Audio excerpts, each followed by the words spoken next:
Hello everyone, warm welcome to this webinar on the topic from data to vaccine policy, the role of mathematical modeling in modern vaccinology. My name is Clive Nyaribo, project coordinator for the Vaccine Workforce Development Program. I work closely with the project co-leads, Professor George Warimwe and Marianne Munene. Before we get started, a few housekeeping matters. Kindly take note that this webinar is being recorded. Kindly feel free to use the chat option to share your questions during the presentation and we'll address them during the Q&A session. We'll have a few open slots for the attendees to directly ask questions to the presenters. If your internet is stable, you can raise your hand using the available icon. Please note that AI note takers and automated transcription tools are not permitted in this session. Unauthorized ports will be removed. This is a series of planned webinars with the goal of providing information on various topics in the field of vaccinology. This being run under the KEMRI-Wellcome Trust Research Program, which is a world-known health research unit of excellence. Over the years, we have excelled in the use of novel ideas and collaborations to achieve better health for Africa while also developing African scientific leaders. Our vision of the program is to undertake cutting-edge and novel research relevant to national, regional, and global needs. The Vaccine Workforce Development Program is funded by the Gates Foundation and aims to expand the technical know-how and capability for sustainable end-to-end vaccine R&D and manufacturing in Africa through training and knowledge exchange activities in the vaccine ecosystem through a multidisciplinary and partnership approach. The reason why this is important is because Africa currently relies on vaccine imports and vaccine donations for up to 99% of its routine immunization needs. The Vaccine Workforce Development Program is investing in local talent and strengthening technical expertise, thus building manufacturing capability to improve vaccine access and reduce dependence. The Vaccine Workforce Development Program has 4 core initiatives. One, we have the Vaccinology School Engagement Program, where students from local secondary schools are engaged through open days and lab tours with career talks to spark the interest in vaccinology and careers within this field. 2, we have the vaccinology webinars like this one, where early career scientists, graduate and undergraduate university students across the globe join webinars that provide information on various topics in the field of vaccinology. 3, we have the Vaccinology in Africa course, which is an annual master's level course that attracts participants from across the continent for strengthening theoretical knowledge in vaccinology. 4, we have the biomanufacturing apprenticeships that provide hands-on training in vaccine manufacturing facilities across the globe. Today, we are glad to have Dr. John Ojar, who will be discussing the topic from data to vaccine policy, the role of mathematical modeling in modern vaccinology. Dr. John Ojar is an infectious disease epidemiologist and mathematical modeler at the KEMRI-Wellcome Trust Research Program in Kilifi, Kenya. His research combines epidemiological data, mathematical modeling, and public health practice to understand infectious disease transmission, evaluate vaccine impact, and inform policy decisions. His work spans vaccine preventable diseases, as well as epidemic and pandemic preparedness and response. He is passionate about building modeling capacity in Africa and currently leads initiatives to embed modeling within national public health institutes, helping strengthen the use of quantitative evidence in public health decision-making across the continent. Over to you, John. Thank you so much, Clive. Welcome all to this talk. And I think the only thing I want to convince you with at the end of this particular talk is that modeling is not only a research tool, but a decision-making companion throughout the full vaccine development pipeline. So if I can pass that message to you in the next 45 minutes, I would have achieved what my goal is. And before you develop a vaccine, and I do actually tend to think like vaccinology is really, or like viewing it as a series of questions. So before you develop a vaccine, you want to ask questions such as, how much disease is there? Who is it affecting? How is it spread? So these are questions that you need to ask to just understand the disease before you even think of an intervention like a vaccine, for example. Once you've understood the disease and you think a vaccine might be a proper intervention for it, you keep asking the question, for example, can you actually develop a vaccine for that particular pathogen, for instance? And once you do that, then you will want to evaluate. For example, if you've managed to develop a vaccine, is it working? Is it safe? Is it effective? So this is where clinical trials come in. Assuming it passes all this and you roll it on to your population, then the questions change again. You begin asking, has it made a difference? So you need to then be able to evaluate whether it has done so or not. And sometimes vaccines can work so well in, say, trial settings, but once they're in the population, in a real world, things don't work exactly as you hope or expect. So sometimes you go into questions like, can we improve the progress? Perhaps the uptake is low, for instance, or there's a pandemic and your scheduling has been interrupted. So the questions keep going. And to the right end, where you're now asking, am I actually making a decision that provides me with value for money? And that is what I'm going to discuss now. And through the chain of these questions, the role of mathematical modeling keeps shifting and actually growing as we move along from left to right.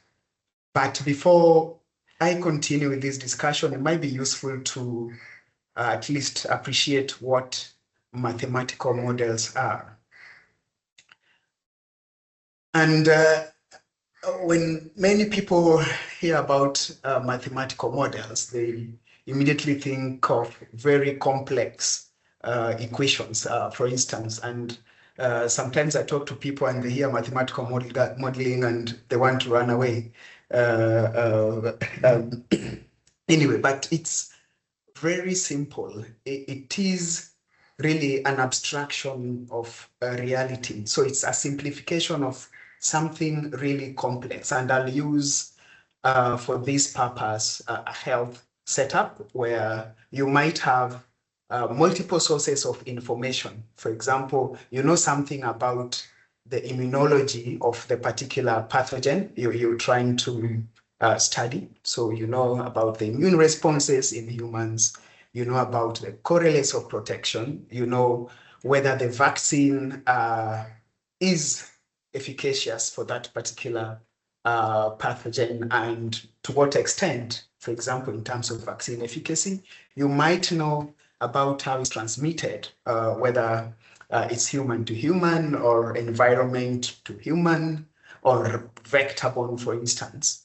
The situation might be affected also by how people interact. So especially if it's a disease that depends on human-to-human interactions, how frequent they meet each other, and how that is different, for example, between age groups, and depending on the networks these individuals are in, these are all factors that might affect observations that you see, for instance, and a lot of many other sources. So if you have this multitude of information, how do you then bring it into one piece and be able to make sense of all this data? So this is where mathematical modeling comes in.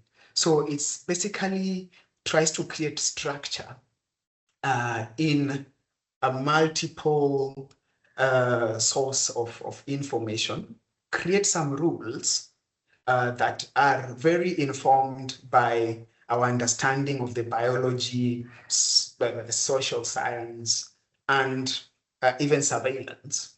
And where necessary, sometimes some real and sensible assumptions.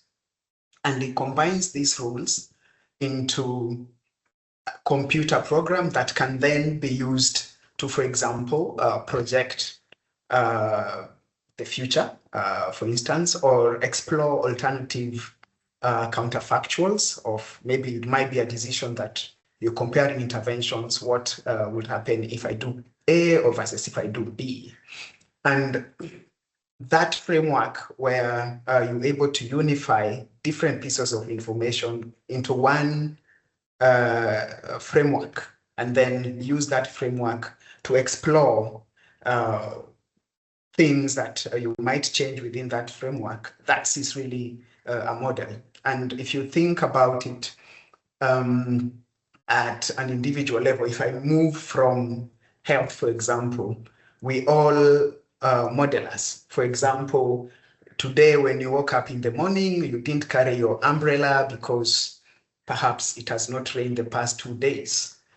You don't realize you've used past information to make a decision today, but your mind or your brain at this point has a model of what you do when things happen a certain way. So we basically, I normally try to tell people, we are all modelers, only we don't get to realize it. Your brain processes a lot of information from different sources, and it helps you make decisions that sometimes you don't realize are coming from your own mental models.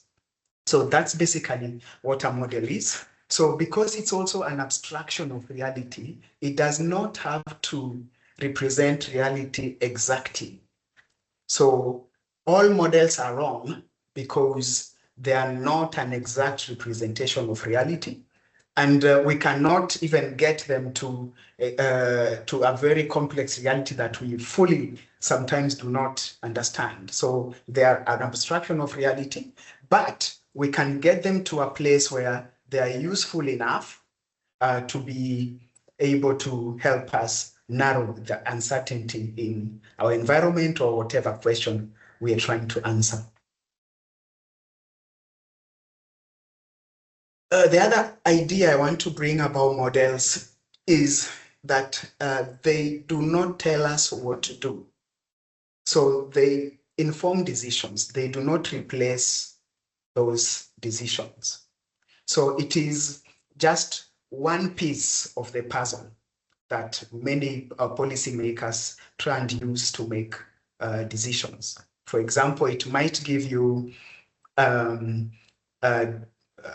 outcomes of different scenarios. So for example, if we introduce a vaccine, call it a pneumococcal conjugate vaccine, let's say in a 3+0 schedule, how many cases will we see or prevent versus if we didn't introduce any vaccine?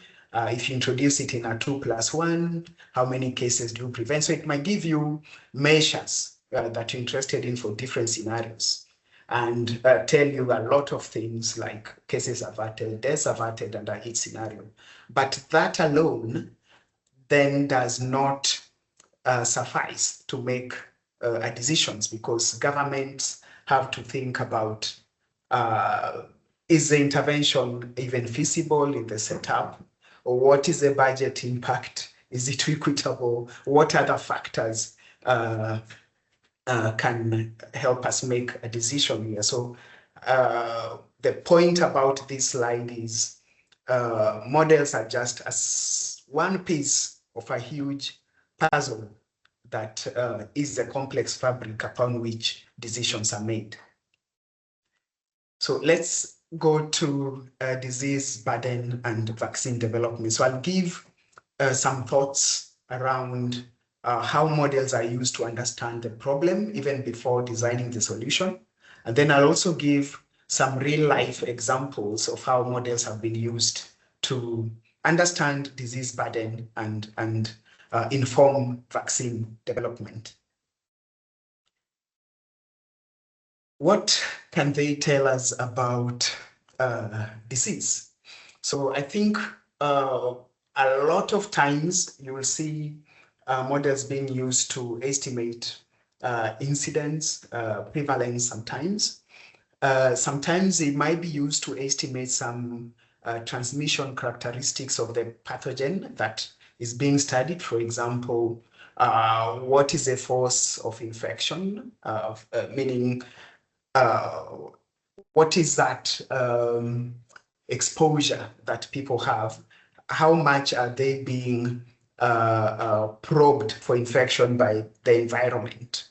And how infectious is someone? So if someone is infected today, how many people do we expect them to infect tomorrow? So those are things that you do not sometimes directly observe. But when you have the data, the observation, you can infer them back with the model, for instance. And other things that I've listed here, including impact, cases averted, what the future burden is, if situations change, for example, population growth, climate change, emerging variants, as we saw with SARS-CoV-2, for instance. And this process can give you so many outputs that helps you just understand what disease you're dealing with without having to directly observe everything. Because remember, before you see someone in the hospital, maybe sick with cough, a lot has happened that you do not observe. This person has gone, met a neighbor who was in the airport the day before, and not only that, the fact that they met a neighbor who was infected is not enough for them to be infected. There's a chance then that they will be infected depending on their own current immunity, for instance. So there's a lot that happens in between making an observation and when that observation was triggered. And the whole of that process before you make an observation is what we include, as a mechanism within sort of a model. So that is a model that we actually develop. And in terms of vaccine design, the way models help is basically to, for instance, look at target profile for different vaccines. For example, we might test within a model different target groups. We might test different efficacy levels. We might test the impact of even different durations of protection in vaccine and see what their impact would be. And all these can then be used to put across some preferred product characteristics. And perhaps you've seen some of these being put out by WHO, for instance, that we would wish to have a malaria vaccine that has these particular characteristics. And a lot of times that comes from modeling work where all these have been examined and they have seen that a product that has this particular characteristic is what will provide the greatest population health impact. So they help in particular these particular questions. And as an example, over here in Kilifi, this is Joyce Niro et al. Have looked at the question of identifying the optimal age for RSV vaccination, for instance. And this study looked at children in Kilifi, 960 of them. This data collected, I think, over 4 years, if I recall, just based on our surveillance here. They got RSV serology done on these samples. And with the help of a modeler over here, Dr. Ivy Kombe, they developed an age-structured model that then helped them identify what that optimal vaccination window is. In the middle space, in blue there, this is just an illustration. They did estimate how quick maternal antibodies wane. So this is a function they estimated through modeling, and the observations they made on this serological data found it to be roughly 5 months, and estimated that the force of infection actually peaks around 12 to 18 months based on their model fit to that particular data. And with all these pieces of information, in fact, that the best time for example, administering a RSV vaccine based on all this information would be about 6 months, for instance. So these are just some of the ways models can be used to inform decisions. And this is another example, and this is coming from Hogan et al. They were looking at the question, how can they, if they were to improve some characteristic of the RTSS vaccine, well, I think at that point it had an efficacy of around, I think, 50%. What improvements in the next generation of malaria vaccine should they prioritize to achieve greatest public health benefit, for instance? So there are some of the candidate improvements they were looking at were, okay, what if we just have a higher efficacy vaccine? What if we go for a long duration? And what about the fourth dose timing? Can we do anything with that? And some other factors like age targeting.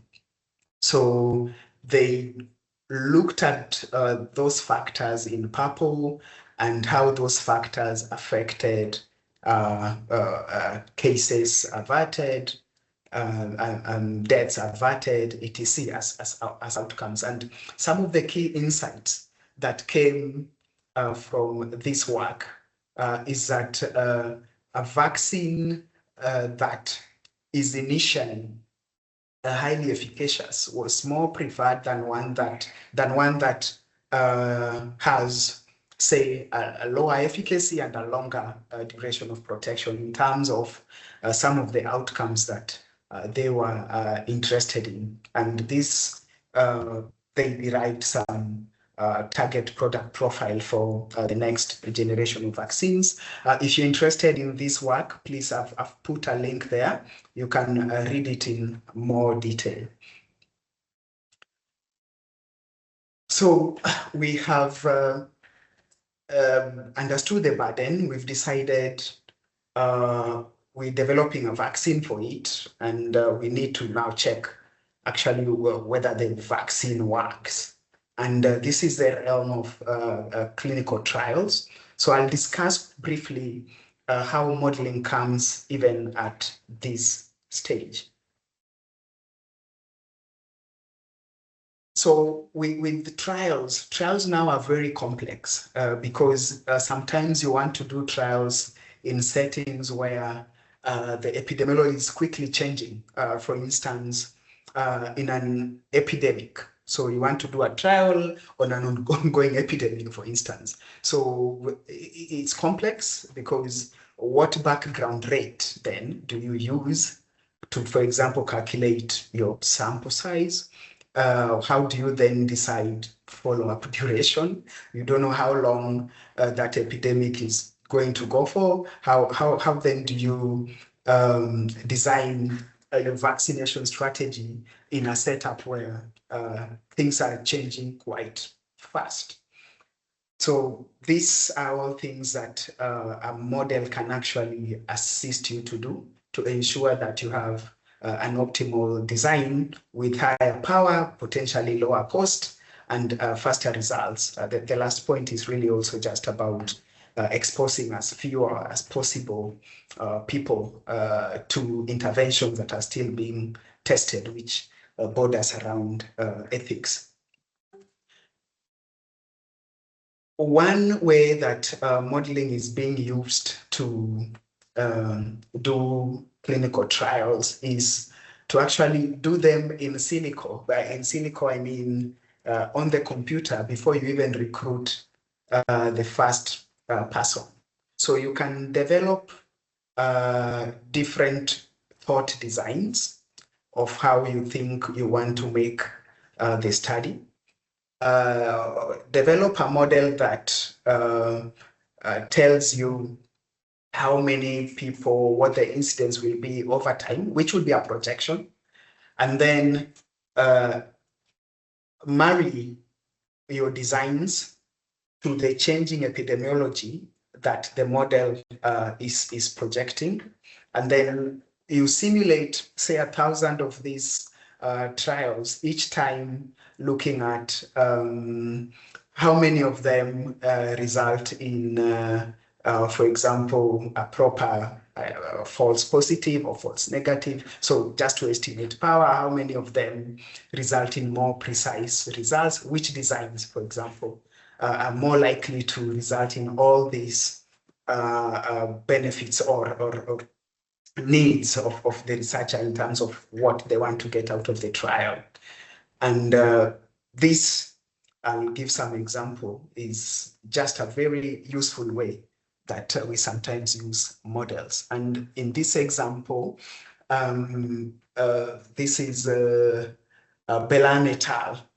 They were faced with a problem in Sierra Leone. This was during, I think, the 2014, this was during the 2014 Ebola outbreak that also covered Sierra Leone. They wanted to do a trial, but the disease was really declining.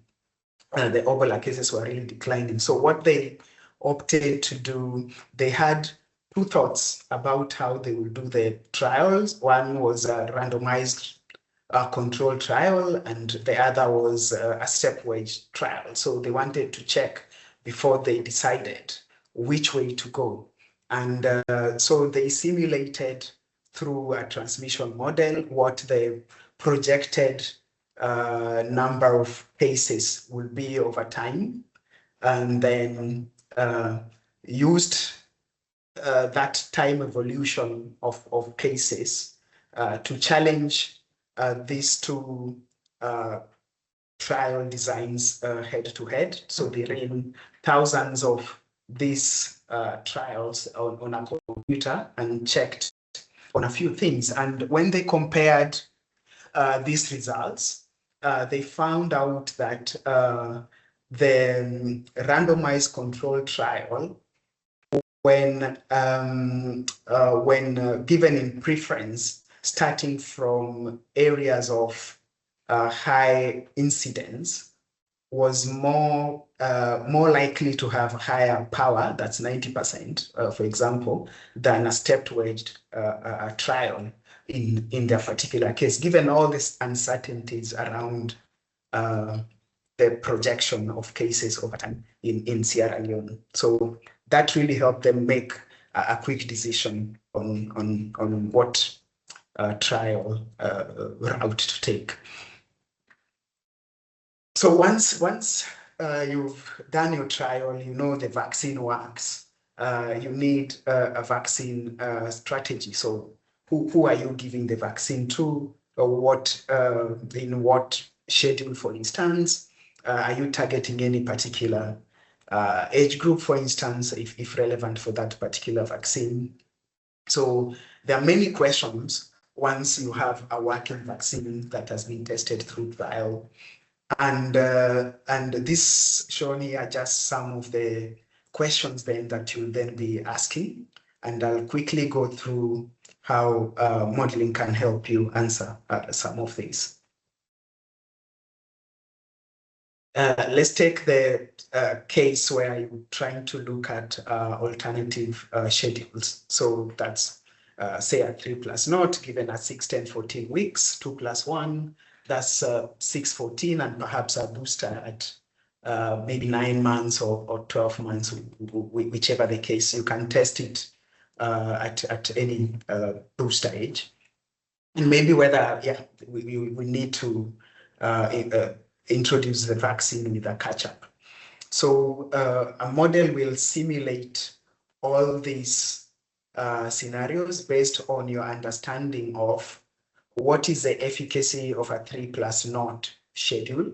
And some of that information, of course, would have come from a vaccine trial, for instance, or sometimes in immunological studies of maybe people who are challenged with particular people who are vaccinated, for instance, in certain schedules. So once we have all that information, the model really will be able to tell how many disease, how much disease will be prevented in each of those different vaccination strategy, what will be the program cost of each, and then you're able to really make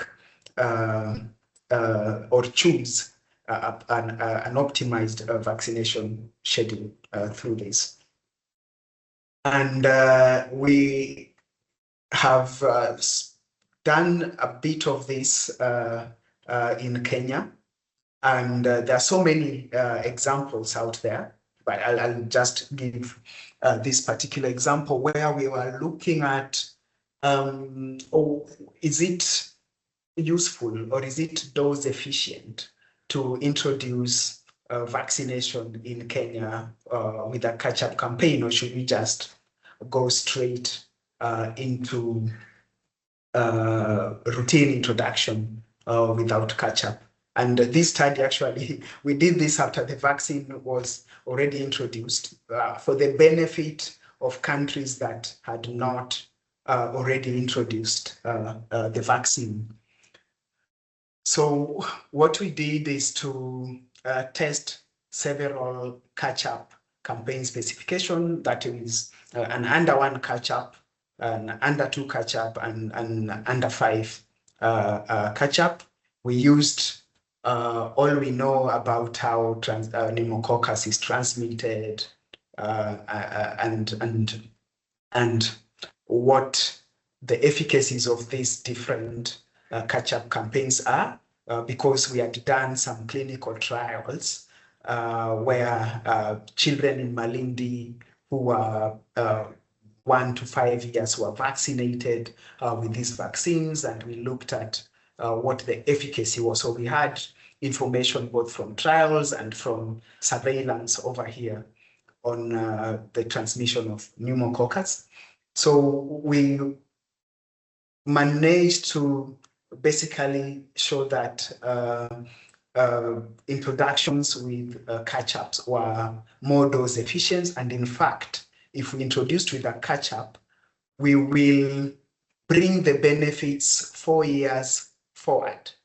And that is to mean if we had gone straight in introduction without a catch-up, the benefits we see in 4 years, we'll see them in a year, for instance. So in Kenya, not many places actually where the vaccine was introduced with a catch-up, but it would have been brilliant if it was, because we would have done almost a 4-year jump ahead in terms of the benefits of that program. Now, you have decided on your vaccination strategy. You want to know, did it work? And someone might think, why don't we just look at what happened before? And then we've introduced vaccine, and then we look at what happened after, and just compare, okay, how many cases were there before? How many cases are we observing now? And say, this is actually the impact of the vaccine. So why do we need a model? But I think you should remember that any observation is a function of many other things, because it's not only vaccine that decides how many cases you see of a particular disease that is vaccine preventable. There might be issues with diagnosis and surveillance. Not all cases show up at the hospital, for example, and there might be continuous improved well-being or healthcare improvement in an environment that naturally will still mean that the disease that you're trying to challenge with the vaccine will go down either way.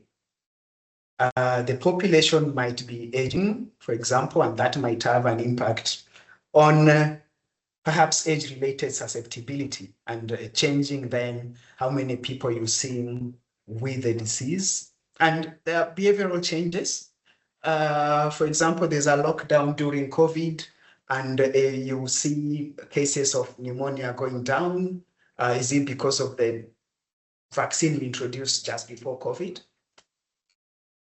And climate, seasonality, all these things also affect what you observe. So what and why the model comes in is it's able to sieve out all these other sources of impact, because you include all those possibilities within the model, and you're able to carve out what fraction of reduction in incidence is attributable to a vaccine. If I use a regression analogy, which I think many of you might understand, it's like you want to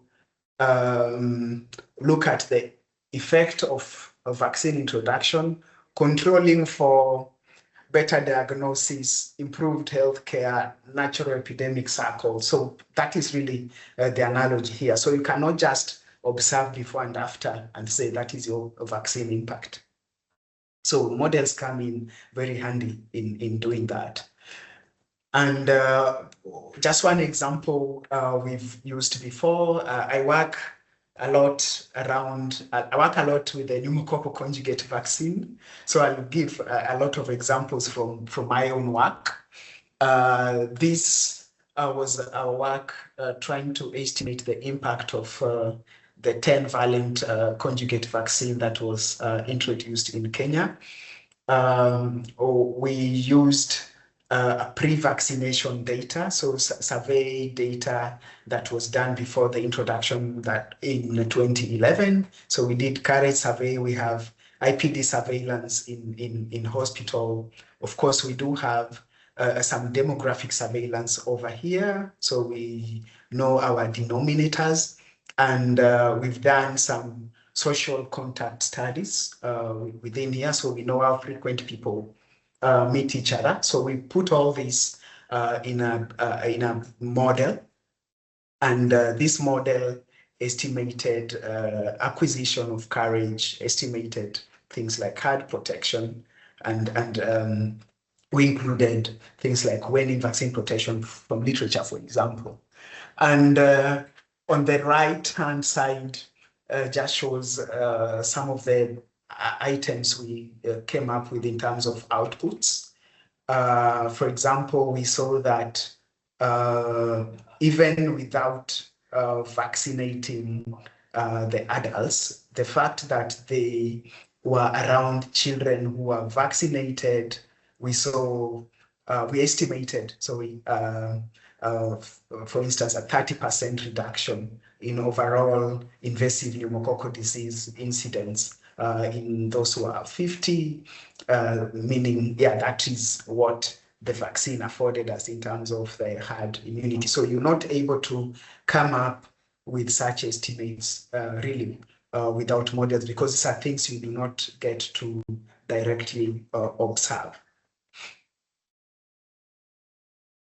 So you've introduced the vaccine, it is working, but it is not really working as much as you would hope, given what you have observed in, say, clinical trials.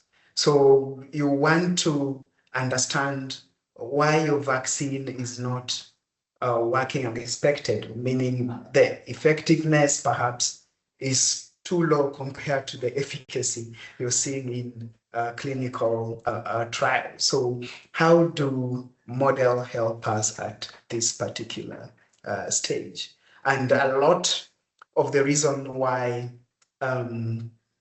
programs might not work efficiently, even given a proper choice of vaccination schedule, etc., might be perhaps your coverage is low, perhaps your timing of if you're doing campaigns are also not optimal.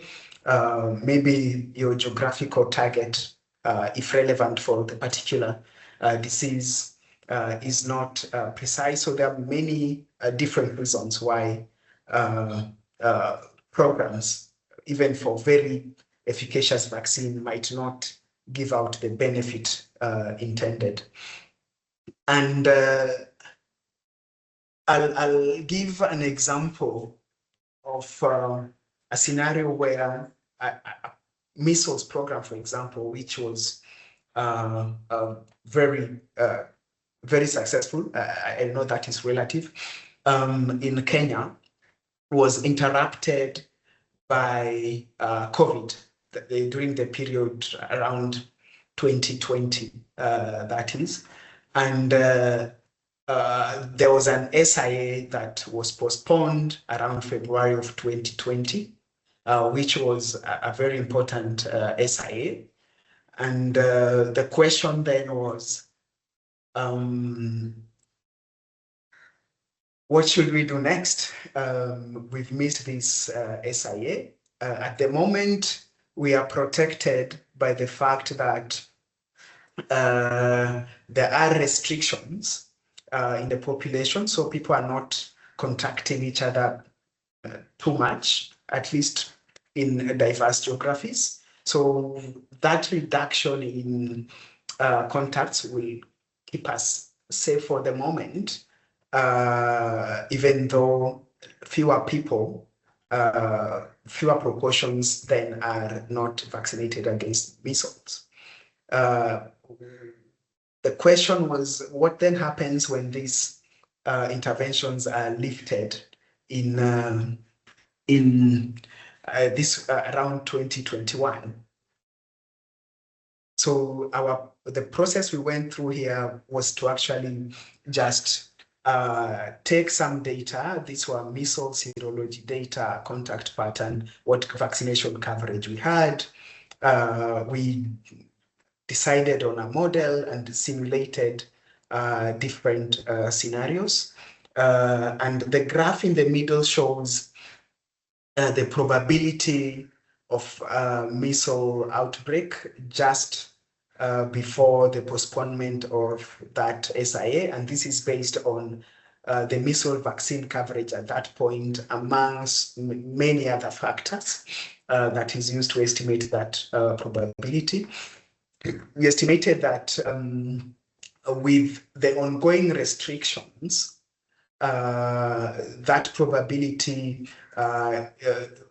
will be roughly 46%. If there is no measles vaccination at all since 2012, based on COVID, we explored a 50% reduction and a 15% reduction in the proportion of people who are eligible and are vaccinated with measles. So this just shows how the risk changed over time. And we then tested, once these restrictions are removed, what are those interventions that will quickly take us back to a safe zone? And through several iterations of different SIA designs, we saw that 95% coverage in under 5 implemented very quickly would keep us safe, meaning just around a 5% chance of a measles outbreak. So these are really things that it's almost impossible to do outside a model kind of simulation. Are our activities, interventions, vaccine interventions at this particular point providing value for money? And this is really an important question for many vaccine programs, given, for instance, that a lot of vaccine programs in Africa are funded by donor money. This would be people like Gavi, for example. So there's fully a lot of pressure for countries to actually rethink their vaccine portfolio and decide how to optimize, what to keep, what to remove. And a lot of that particular decision comes from looking at it in terms of value for money. So how do we translate health benefits into economic benefits and be able to judge things in a language that policymakers perhaps more understand more, which is in terms of money and budgets and budget impacts and cost effectiveness. Yeah. So I'll just quickly show how models also come into play around this area with one real life example. This is work we did to look at the cost effectiveness of a COVID-19 vaccination program in Kenya. The government had intended to cover about 70% of the population with the vaccine, obviously starting with the people who are old, that's 50 plus years, as they moved along down the ages. So we had also, through some modeling analysis, which included cases of COVID, it included serological surveys to try and measure the unobserved transmission or burden of COVID. We'd come up with a figure of around 80% of people around that time they were making this decision had already interacted with some strain of COVID. So our question was, did it then still make sense to go on with that strategy of rolling close to 70% coverage of that vaccine? And we used modeling to come up with some of the numbers I'm projecting right now. We tested a situation where a strain comes, an Omicron-like strain that evades immunity, such that if you had prior infection, then it does not give you full efficacy against reinfection with this Omicron-like variant. So it gave you like half the efficacy. And we try to check if that happens and we roll out the vaccine program in a rapid way, just everyone gets, all the targeted people get vaccinated within 6 months. We checked a situation where all the targeted people get get vaccinated within 18 months and at different coverage levels. So a 30% coverage starting with those who are at higher risk of mortality, that was adult 50 plus.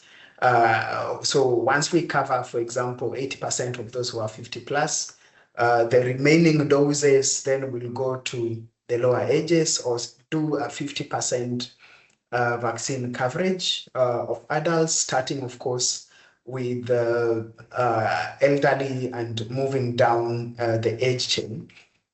And what we estimated was that given that background, the program was only cost effective, and in this particular case, actually cost saving, if we only covered the adults. It meant that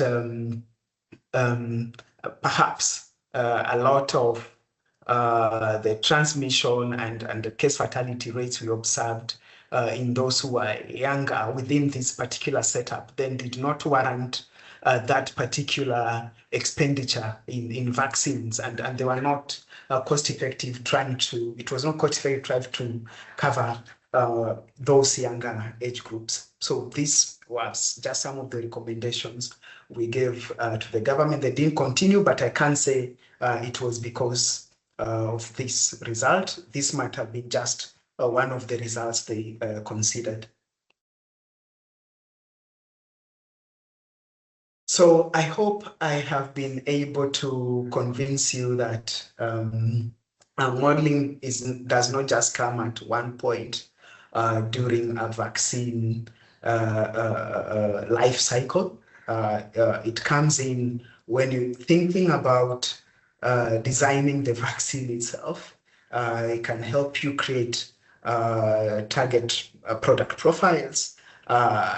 Even at the moment, it can even, there are ways in which even machine learning model can help you identify immunogens, for example. It can help you understand the disease, design optimal trials, including help you get the right sample sizes that just statistical methods cannot. Because you really need to factor in a lot of things and changing environments that classical formulas cannot just do. Can help you optimize vaccination strategy, measure impact, and just see whether you're getting value for your buck. And that's it. Thank you for following through with me.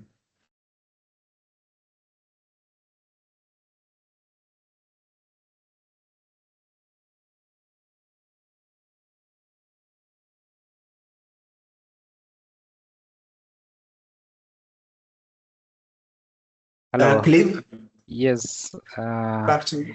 Yes, John, thanks for such a wonderful presentation, especially giving insight into mathematical modeling and simplifying it for us, especially. Yes. So we'll go into the Q&A session. There's open slots for people to directly ask questions. I see Maureen Buki has already raised her hand, or is it by mistake? But we'll go to the Q&A section. There are some questions posted there, John, for you. We have. Can you read them for me, please? I don't know. Yes. I need to find them. Okay. Yes, sure. If you Let can me read them, read it's fine. for. Yeah. Yeah. There is two questions from Sarin Tunda Kaduda. One, there is how do mathematical models account for differences between urban and rural population when designing vaccination strategies in Kenya? Yes, John, you can answer that. Do I need to answer each? Yes. Okay. It's Okay. Okay. Oh, I thought you'll read all of them, but yeah, fine. I can answer each time you read. I think there are several ways, especially if, for example, a disease is, in terms of its spread, spreads in different fashions, maybe in terms of incidence, if the setup is urban versus the setup is rural. One way is you can have a spatially explicit model, mathematical model that understands, you can divide, for example, if it's Kenya, you can divide it into maybe KNBS enumeration zones. If you know the characteristics of those zones, then you can use those as spatial units, and each unit will have its own incidence, for example, based on its characteristic and how those characteristics then affect the incidence of the disease you're trying to estimate. So really one way is just to have a spatially explicit model, and that accounts for that. One other thing you could do is basically, if you are aware perhaps that yes, there are differences between urban and rural setups, but there are sort of subtle differences such that they're not really big, to an extent that you can see them as one, but with some broad uncertainty around certain elements of these geographical regions. You can just use average models that are not really spatially explicit. Yes, thank you, John. There is also another question from R. How do you deal with incomplete health data when building mathematical models, especially in low resource settings? Yeah, that's quite broad. It depends on what is the reason of that incompleteness, and two, whether the incomplete observation then creates any bias. But one powerful thing about models, really mathematical models or any other models nowadays, is you're able to bring in or augment information if you have an idea of, for instance, if the incomplete information, for instance, is we are not seeing all the cases that are in the community in the hospital. Yeah. What a model can do is, if you have another study, for instance, that has measured,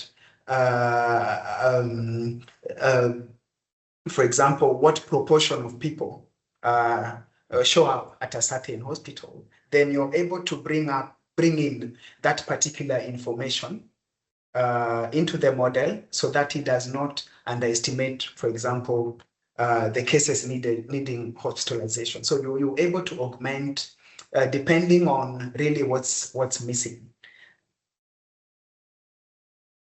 So I'm saying it's broad because, yeah, it's very specific. There's no one approach. It depends with what's missing, and whatever is missing, can it be augmented in other ways? In some situations, you cannot, meaning you might have to live with the biases that particular missingness creates in the model. Thank you, John. Maureen Buki, you had your hand raised. Can go ahead and ask your question. Yes, Maureen. Okay. Can you hear me? Yes, we can. Okay, thank you so much, Dr. Ari, for such a good presentation.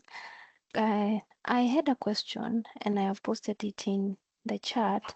I'm just trying to understand to what time do the clinical trial output and the mathematical model output interact, or they depend on each other? Because I'm taking an example, someone who is doing a mathematical model, and you mentioned that we can use mathematical model to infer the output in the clinical trial.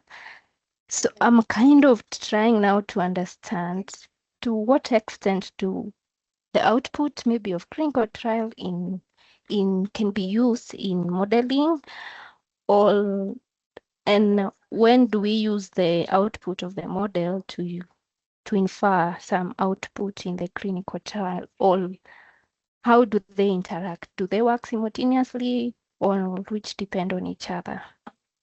Thank you. Yes, Thank you. Maureen. Yeah. So I think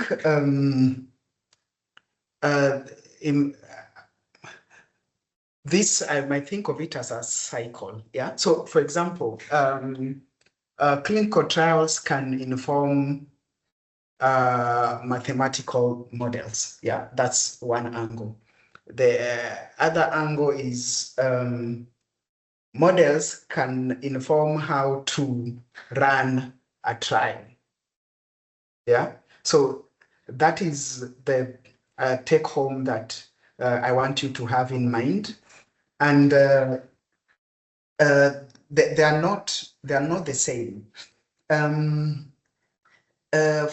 give perhaps an example. Assuming that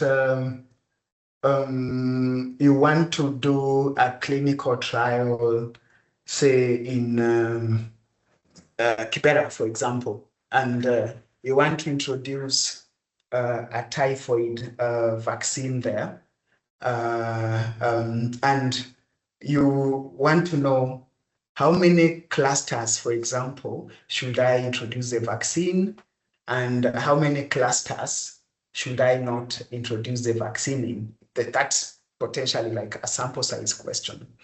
And then obviously once you have that, then you can introduce the vaccine in the vaccine clusters and no vaccine in the non-vaccine cluster, and measure how many typhoid cases you see in each of those different clusters, and get what the effectiveness of your vaccine will be. Now, where a model can come in that situation is you will simulate based on the number of people in the different health zones in Kibera, and the background incidence of, say, typhoid. How many cases are you going to observe in your clinic? And with vaccination and you know the vaccine's efficacy, for example, how long should you follow up individuals to have some good power? So you can create different trials on the computer. A trial with maybe 50 clusters, another trial with 100 clusters, another trial with 1,000 clusters, and run these models and look at which one then gives you optimal power, around how many clusters give you optimal power. Then you use that now to go to the field and administer your vaccine based on that number of clusters. So in that particular case, a model has helped you to design your trial. Now, in the situation where you already have some trial designed and it has results, and you want to look at what if we stop that vaccine, or what will happen in that particular case?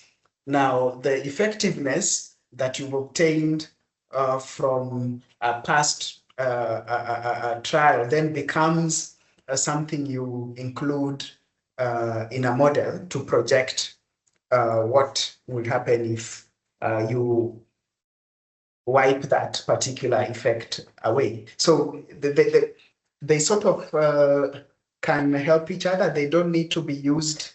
They can't be used simultaneously. You can't use a model to design a trial and then use the simulated trial effect on the same model again. And no. So you need to avoid that cyclic thing. And in most of the cases, a model is able to tell whether there is any cyclic kind of chicken use of modeling in a particular practical situation. Thank you, John. There is also another question from Tina on the chat. How will the model account for the intermediaries such as community stance towards specific vaccines, which we see affects herd immunity? I think so this is accounting for resistance, community resistance towards vaccine uptake, right? Yes. If I get it right. I think that will really just reflect on the vaccine coverage that you then use within a model. So the vaccine coverage, if you're able to estimate that in that particular population, will already have included the social behavior towards vaccines. So in many models of vaccines, when you're looking at vaccine impact, you always include the vaccine coverage, and it captures a bit of that. Yeah, thank you. There is another question from Kayonde. How relevant is mathematical modeling in settings where there is data paucity? Or also, how do you ensure the parameters used for simulations are realistic for real-world usage? Yeah, so in terms of paucity, I think I already reflected on that a bit when I can't remember her name, asked about missing perhaps information here and there. So, but just to say that if you have data paucity within a model and you're able to augment that information externally, as long as whatever you're using to augment is actually applicable and trustworthy and valid, models are very structured ways of bridging any data gaps if whatever you're getting externally is actually valid. The second item is sorry, I'm forgetting. Yeah. Yes, the second item is on how do you ensure the parameters used for Oh, simulations are yeah. realistic for real world Yeah. usage. Yeah. Yes, I remember that. So when you create a model, of course, you have things that define the model that you know. Maybe you've gotten those things from literature, and there are things that you do not know. For example, you know about how often people contact each other in a day, yeah, and you put that in a model, but you do not know what is the risk of infection given a contact, for instance, or with any particular pathogen. And you can call that a parameter that you want to sort of have an idea of. So one way models work is that once you've created a model, you then need to fit it to some observed data, just to see that the model is able to reproduce what you're able to observe. Now, as part of that calibration, then there are statistical ways to estimate that a known parameter. In this particular example, I was giving chance of infection given a contact. And once you estimate, you can check its validity, for example, by looking at whether is it in the right range for such a parameter. For instance, if you're estimating a probability that's above 1, then there might be some disjunction between the data and the model, for example, or even sometimes a problem with the estimation process. But in many cases, models are better when you are able to validate them. Yeah, meaning you use a set of parameters.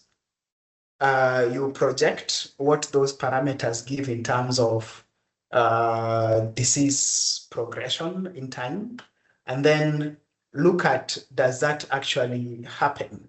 Yeah. So that is called validation. For example, in many cases, I do fit to say data sets from 2020 to 2011 and then project forwards, and then I take data we observed from 2011 and see whether the model did project okay, it captures what we observed in the future that it wasn't aware of. So those are just some of the ways that we try and look at the issue. Thank you. There is also a comment and a question from Maura on the Q&A section. Thank you for the excellent presentation. In academia, especially in my discipline, specific field of statistics, we often focus mainly on developing and applying statistical models and stop at that. Your presentation, however, highlights the importance of taking a broader approach by bringing together knowledge from different disciplines. This can make our work more relevant and have a greater impact, especially in informing policy. What could you recommend we do to realign our postgraduate projects so that besides building strong technical skills, our students are also better prepared to contribute to policy development and decision making? Yeah, so yeah, that's actually very useful and critical, because I think the best place for models, whether mathematical or statistical. It's really the same thing, only that one is looking at mechanisms, another one is really interested in just explaining or observed patterns. Is where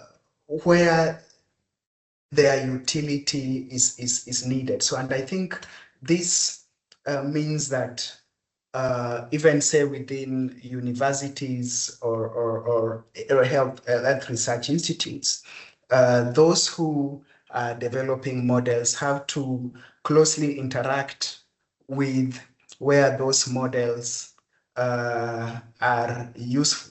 And this will be interactions with researchers, interactions with policymakers.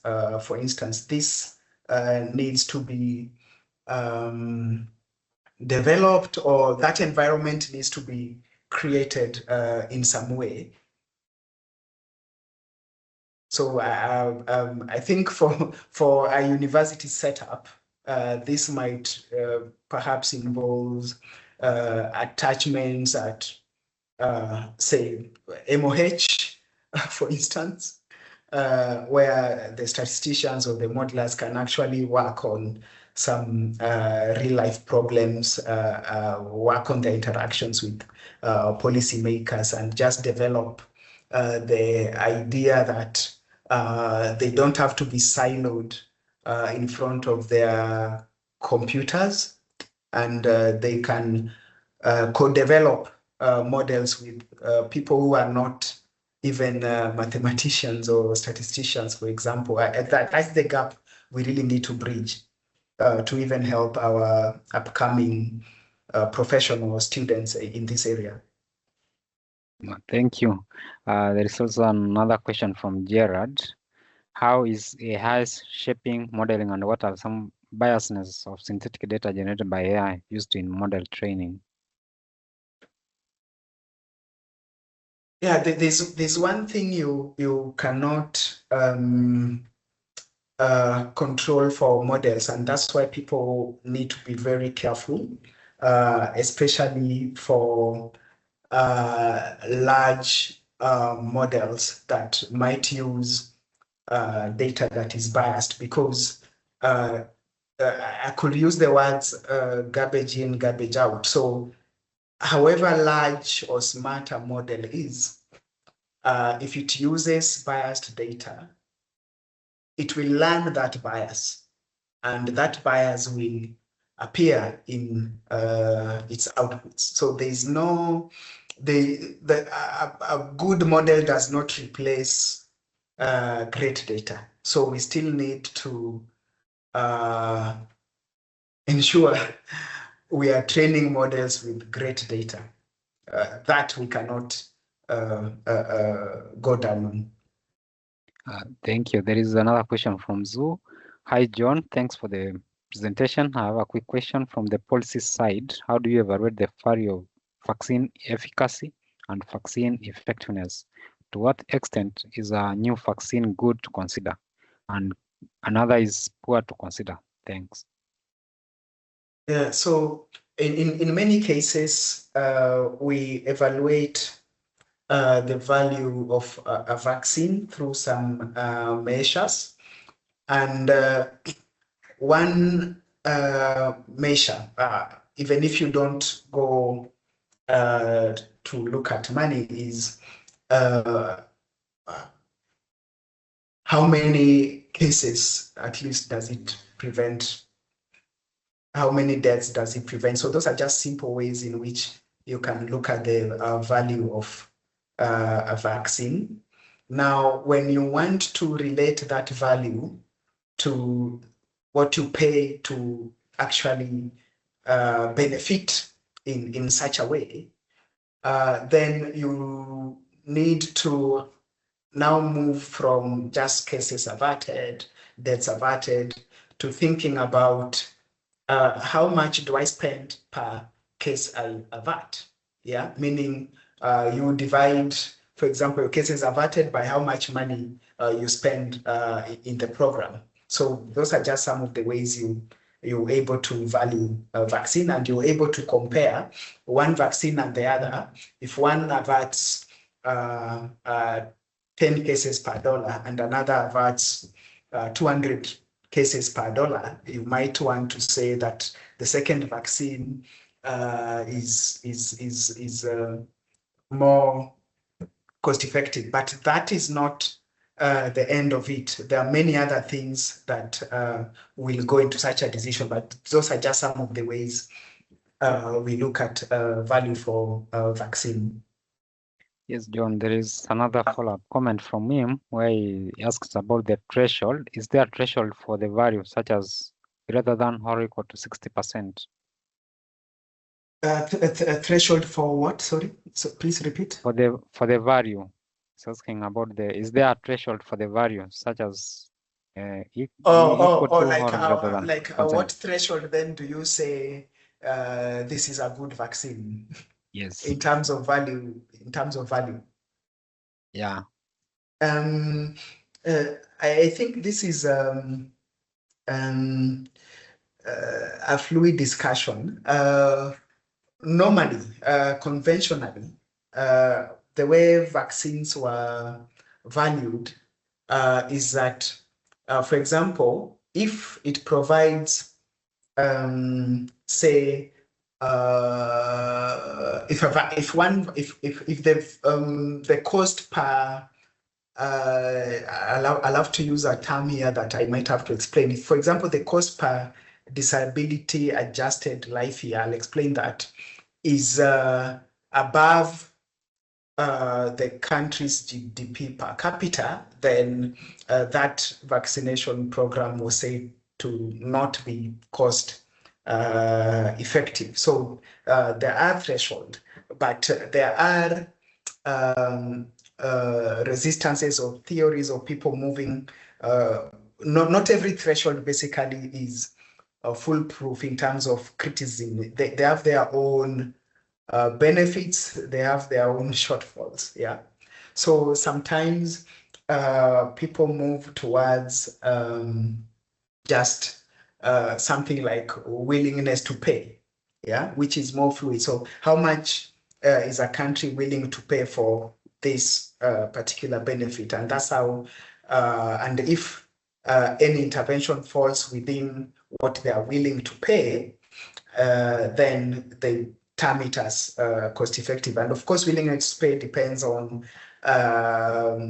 how wealthy they are, for instance, and many other factors that they will judge that informs their willingness to pay. So there are thresholds.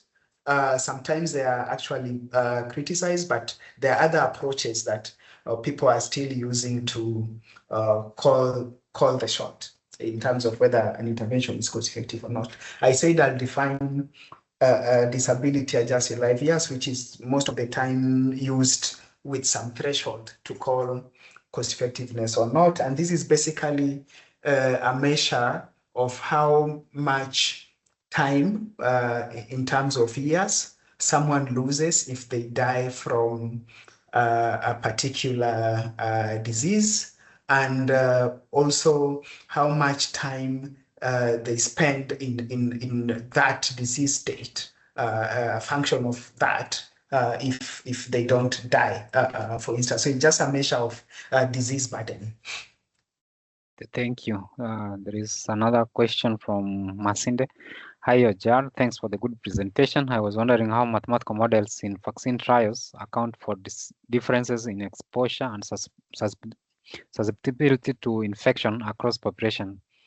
I didn't get this well. Yeah, so yeah, it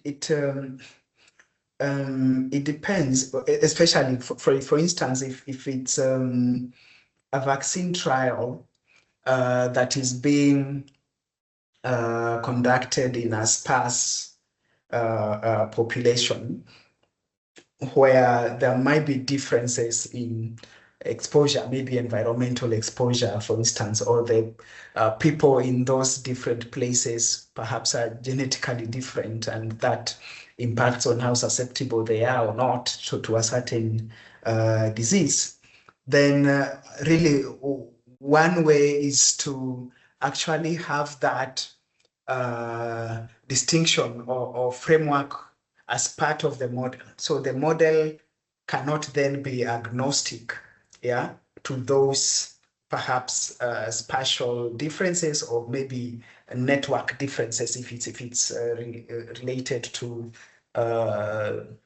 people's networks, if the differences in transmissions are related to your contact network. So the model have to include all the relevant data generating process.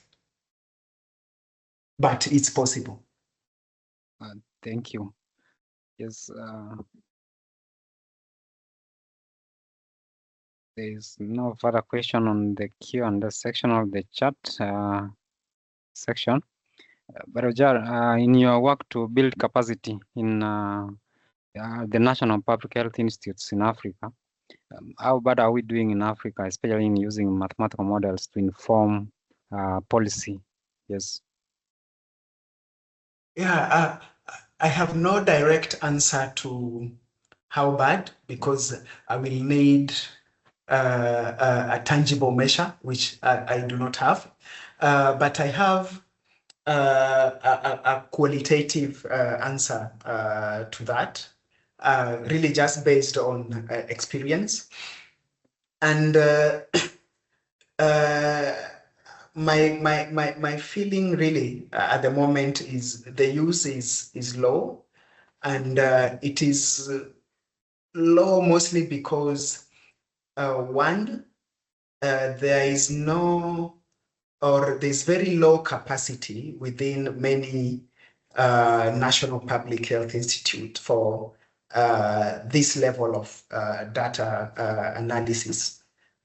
So it is a question of one, there is no demand because the user, who's a policymaker, sometimes might not know how useful models are. So that is one axis of the problem. Of course, the other axis is now the analytical capacity on that end.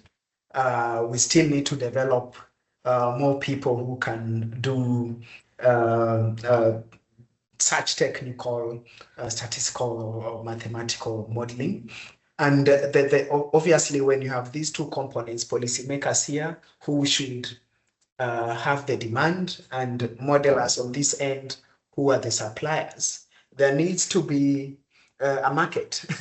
And this market basically is what I'm calling, we need to embed, we need to bring together these two facets. And this can be done through integrating modelers within policymaking institutions or teams. I'm trying to do that at the moment through, for example, meeting policymakers from a number of countries at the moment, discussing what policy questions they are facing in the next 1 year, what decisions do they need to make, and on what, and what data exists within their institute that might help inform those decisions. And then once we refine what their questions are, we look at how can modeling help them answer those questions, and then we recruit modelers into those national public health institutes to help them answer those specific questions. So they will co-build the question and the models and go on the results. But this is a process that needs to occur much more widely and be made a routine in any public health institute. We'll get there, but we are not there. Thank you, John. Yes, we have come to the end of the webinar, but John, maybe you are crossing the marks to the attendees. Thank you. Yes, thank you all. It's an honor to for you actually to ask me to sit and interact with what I do. I hope I've inspired some of you to not think of modeling as a very complicated science. I hope you've been able to at least interact at some level with modeling in a manner that it's something that you can gather some interest in and perhaps read about, not specifically to become a modeler, but to understand how useful they can be, how they can work for you, whether that means you then work with a modeler or not, then you'll be at least aware of what's possible, what's not possible. So thank you. Thank you all.